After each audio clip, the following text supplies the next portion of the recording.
who are going to be performing, because from what we've seen in matches so far, for example, the only match that we actually saw Gambit lose, that was the worst performance we've seen from Defo in this entire tournament. Yes.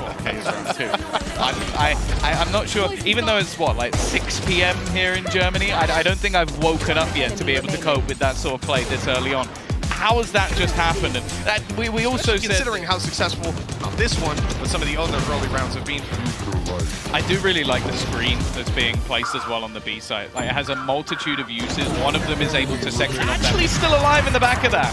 A little bit unsure how he's managed to survive, but the timing of that, he gets 2 kills off the back. Reasonable. Well done to Nats here. And look at this fight I'm talking about. It's so nasty.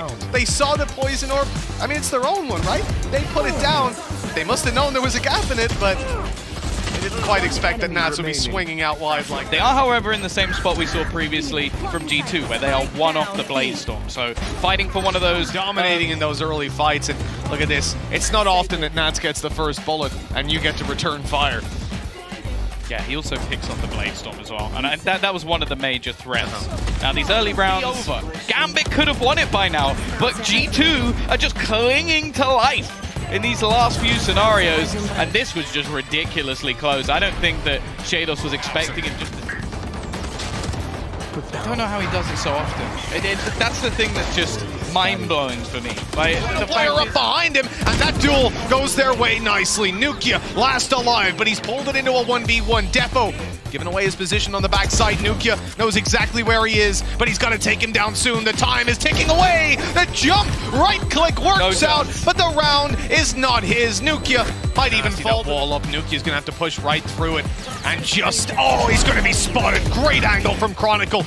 And he's just buying time at this stage. keloqz now coming around to play this together. They drop the pit and close it out. 3 kills from Chronicle and 13 rounds for Gambit. And kicking it off with a 3-0 start, like you said, Tom, that is not ideal. This is a round where damage, 3 kills, for example, would have been pretty much enough for Gambit. They would have been happy, especially because the ult they ever again. That just doesn't, it makes no sense. He was reloading as he peeked Mixwell. I can't believe what we've just witnessed. Get me out. Get me out. How is he not? Look at his face. Look, keloqz is screaming and that's, look at this, but I mean, get out of here. Such the ruddiest player I've ever seen in my life. The fact that he can, look. I think so, maybe.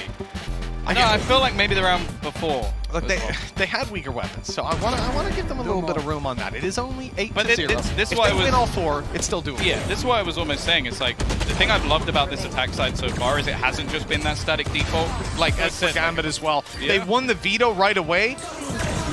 But G2's map pick, I mean, we need to see them take these final 2 rounds. Is that trying? Oh, fine.